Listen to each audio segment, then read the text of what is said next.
Esta práctica 2 se llama mediciones y errores.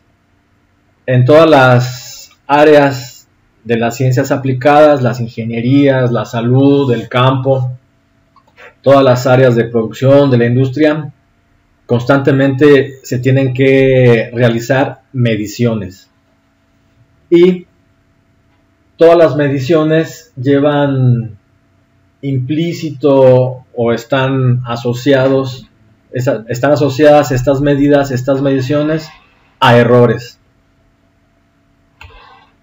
El objetivo de hoy, más bien el objetivo de esta práctica, es determinar el valor más probable de una serie de medidas, realizar medidas de longitud utilizando diversos instrumentos, analizar e identificar las posibles causas del error, obtener la media aritmética o también se le conoce como promedio de una serie de medidas y obtener el valor del error absoluto y relativo de una serie de medidas. Primero que nada, ¿qué es medir? Medir es determinar la longitud, extensión, volumen, capacidad o cualquier otra magnitud de un objeto o característica del mismo por comparación de una unidad establecida que se toma como referencia y generalmente se utiliza algún instrumento graduado con esa unidad. Ahí en las imágenes vemos primeramente una balanza romana, después vemos una balanza ya electrónica. Lo que se hace a la hora de determinar la masa de los objetos es precisamente eso, realizar una comparación de una magnitud con otra. Lo mismo sucede con el tiempo, con el volumen, con la longitud, que son las medidas con las que más estamos en contacto diariamente. Entonces, básicamente, medir es comparar. Por ejemplo, si se realiza la medida del ancho de una tuerca, ahí en la imagen, en la parte de la izquierda la cámara deforma un poquito, pero ahí a la derecha se observa que el límite de la derecha es más que 1, pero menos que 2. En esta comparación, en esta ubicación de nuestro objeto con una graduación, lo que se sabe es de que la medida es más que 1, pero menos que 2. Ahora, si se utiliza una regla graduada en milímetros, ahí ahora lo que se tiene es que la medida es más que 1.1, pero menos que 1.2. Si así se sigue midiendo sucesivamente con instrumentos cada vez más precisos, lo que se va a ir teniendo es nuevamente un valor que se encuentra muy probablemente entre uno y otro, entre una referencia y otra. En la figura de arriba lo que se está empleando es un vernier de plástico, son los que se utilizan en el laboratorio, que tiene una precisión de 1/10 de milímetro. En la imagen inferior lo que se tiene es un vernier ya de tipo industrial, que se utiliza en la industria, que tiene una precisión de 0.02 milímetros. Pero nuevamente lo que se tiene es un valor que se encuentra muy probablemente entre uno y otro. En esta última imagen, este último instrumento, lo que nos dice es que la medida con este instrumento, que tiene una precisión de 1/1000 de milímetro, es 1.1151 centímetros. Si así siguiéramos utilizando instrumentos cada vez más preciso significa que tiene una graduación menor, que podemos ir midiendo a la 10 milésima, 100 milésima del centímetro. Siempre estaríamos teniendo una medida que está entre un valor y otro. Regresando a las primeras imágenes, aquí lo que se tiene es una regla que está dividida, que está graduada cada centímetro, y en la parte de abajo tenemos una graduación que se tiene en cada milímetro. Ahora, si estamos hablando de medir distancias entre ciudades, si nos equivocamos con 1 milímetro y vamos viajando en un vehículo, en un carro, no es significativo ese milímetro en comparación con los kilómetros. Entonces, si nosotros tenemos un error de milímetros o de centímetros midiendo distancias entre ciudades, ese error es aceptable y es trabajable. Sería muy complicado, muy caro, muy lento estar midiendo distancias entre ciudades con precisiones de milímetros. Entonces, si hablamos de medir distancias entre ciudades con precisiones de metros o de cientos de metros, puede ser suficiente. A esto es a lo que se le denomina el error. El error siempre va a estar presente en todas las medidas. Cuando uno va a una gasolinera y compra combustible, compra diésel, compra gasolina verde, gasolina roja, hay un rango tolerable para nosotros pagar ese litro de combustible. A la hora de comprar un litro de leche, también hay un rango que es tolerable. Así es en toda la ciencia. Por ejemplo, los medicamentos. Un medicamento tiene una fecha de caducidad en el envase, pero si dice ahí que va a caducar el 8 de octubre del 2020 a las 12 del día, pues es muy poco probable que exactamente a las 12 ese medicamento ya haya caducado. Puede tener un rango de tolerancia. A ese rango de tolerancia, para que nuestros objetos, nuestros proyectos, nuestros mecanismos, nuestros sistemas funcionen, es a lo que le denominamos error. Entonces, en física, en ingenierías, nunca vamos a tener nada perfecto, nada exacto. Siempre vamos a tener una gran aproximación, pero siempre vamos a tener ese grado de error. Entonces, por concepto, error es el grado de desviación de una medida física con respecto al valor aceptado. El valor aceptado es el que se toma como correcto, como perfecto, como exacto, pero sabemos que eso en la realidad no es así. Los errores más comunes son de diferentes tipos. El error sistemático es un error que permanece constante y que es normalmente ocasionado por un defecto en nuestro instrumento de medida. Por ejemplo, si se tiene una regla que es defectuosa y que tiene una graduación mal impresa, todas las medidas que se tomen van a estar con la misma variación, con ese mismo error. A ese se le denomina error sistemático. Por ejemplo, cuando vamos a consulta ahí al IMSS, al hospital, y nos regaña la enfermera porque no hemos bajado de peso, casi siempre buscamos la balanza que nos da el menor peso. Si se hace el experimento de ir ahí a una clínica del IMSS y tomarse el peso en las 5, 10, 15 balanzas que se tengan disponibles, muy probablemente se va a encontrar variación en todas ellas.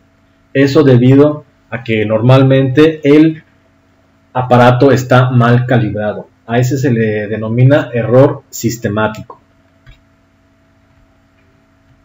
El error aleatorio es un error que se presenta distinto cada vez que se hace una medida. Por ejemplo, regresando al error sistemático. Si se tiene una balanza en una tienda y esa balanza se coloca sobre una mesa que no está nivelada, sobre un mostrador que está inclinado, esa balanza, cada vez que tome una medida, va a estar midiendo de más o de menos, pero siempre va a medir con el mismo error. Ese es un error sistemático.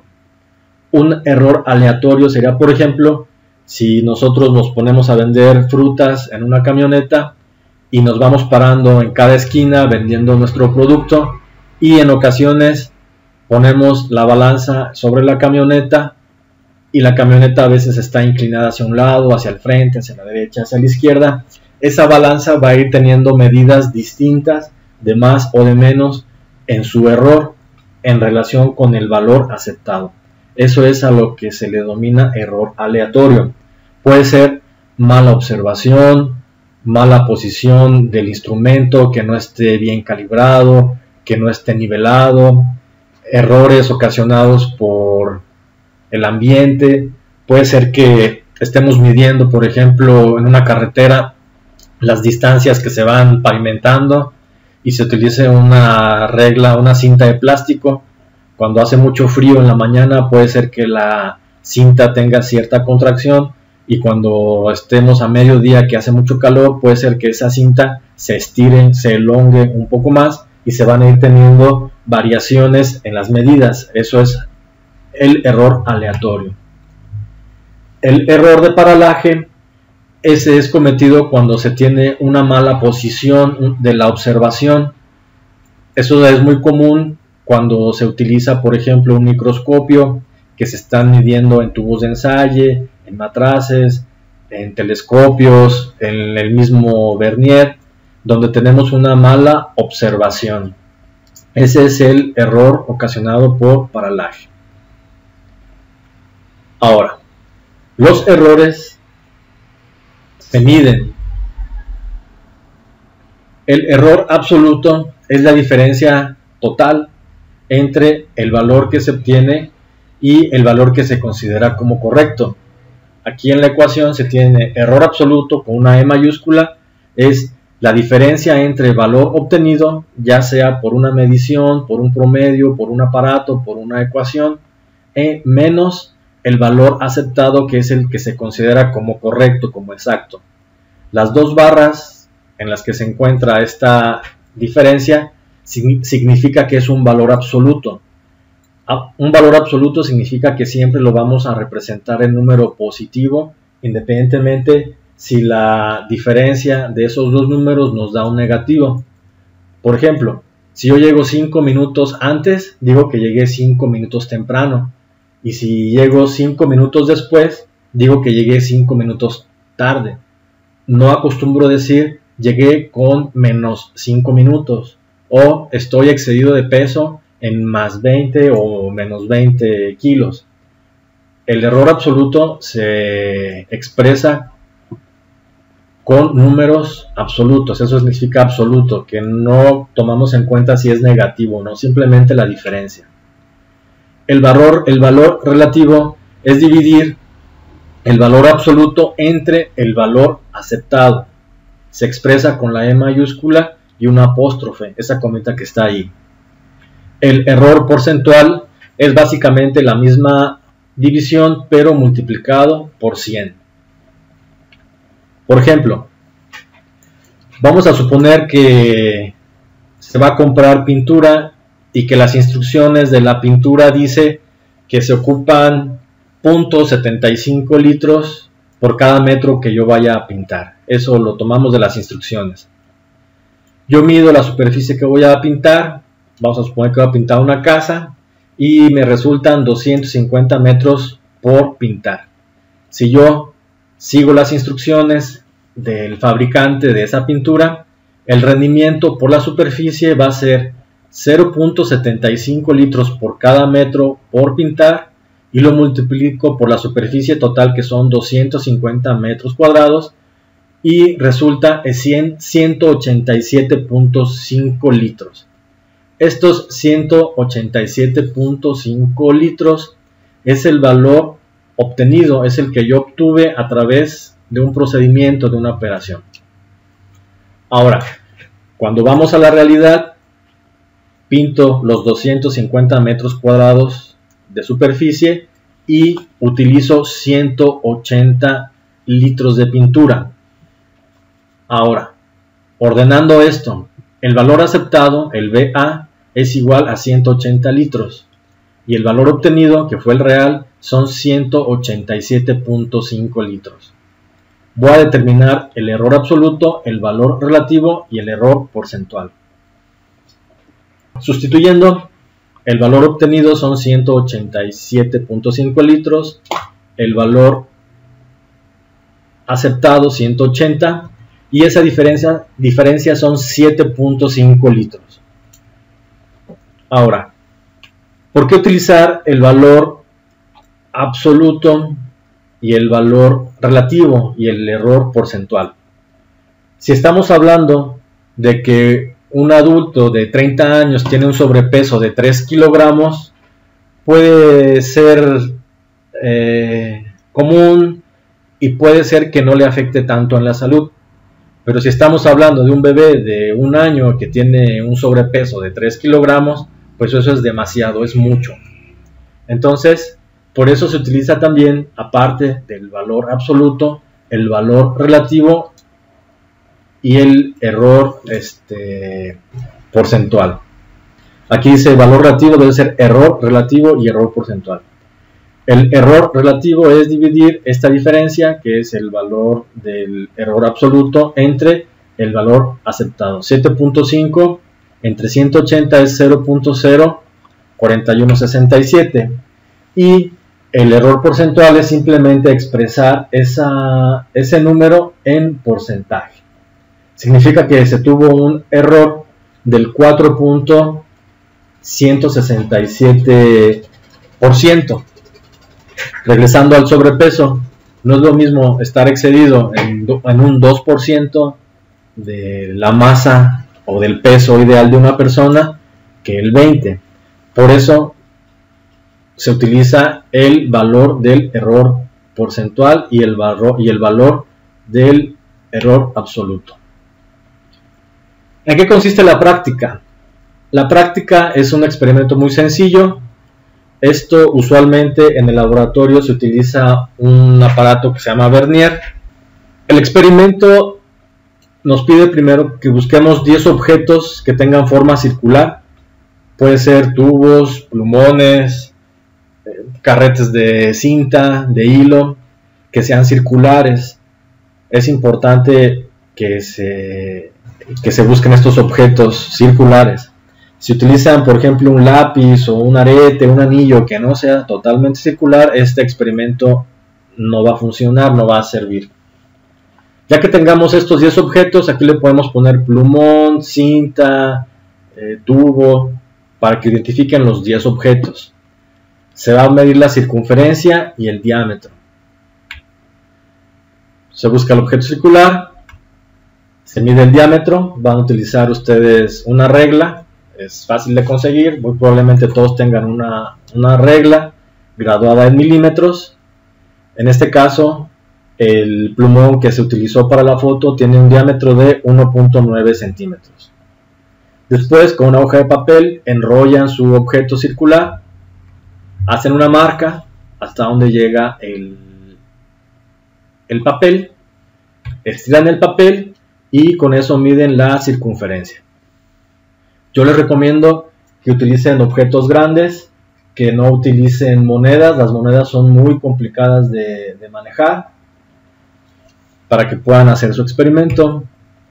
Posteriormente van llenando la tabla, le ponen el objeto, cuánto es su medida de circunferencia, cuánto es el diámetro, y van a dividir la circunferencia entre el diámetro. A ese valor se le va a denominar el cociente R. Hacen las 10 medidas, hacen las 10 lecturas. Aquí les voy a pedir que utilicen 4 decimales. Perdón, son 8 medidas. Aquí hay espacio para 8. Hacen las 8 medidas, suman eso y obtienen el promedio o la media aritmética. El promedio es igual, así como ustedes obtienen el promedio de sus calificaciones. Hacen la suma de todos los valores y lo dividen entre el número de lecturas, que en este caso son 8. Completan la tabla. Este promedio va a ser lo que se denomina el valor obtenido. ¿Por qué se hace así? En las ciencias aplicadas, en la ingeniería, en la física, hay muchos fenómenos que son complejos y son difíciles de medir. Y lo que se hace es de que se realizan muchas lecturas, muchas medidas, y lo que se obtiene es un promedio. A partir de un promedio, lo que se va obteniendo es un valor cercano a la realidad. Casi nunca va a ser un valor exacto o perfecto, va a ser muy cercano, pero no es perfecto. Entre más cercano a la realidad, se dice que tiene más precisión y obviamente se tiene un menor error. En muchos de los experimentos que se van a estar realizando en el transcurso de este y los demás semestres de física, lo que se hace es tomar varias lecturas y obtener un valor promedio, que es el que se toma como obtenido.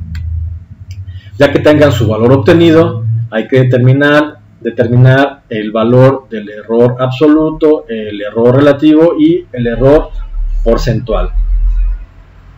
Al final de la práctica vienen unas preguntas que hay que contestar, hay que consultar los libros y algunos ejercicios propuestos. Estos ejercicios no es obligatorio que los realicen, pero les pueden servir de práctica.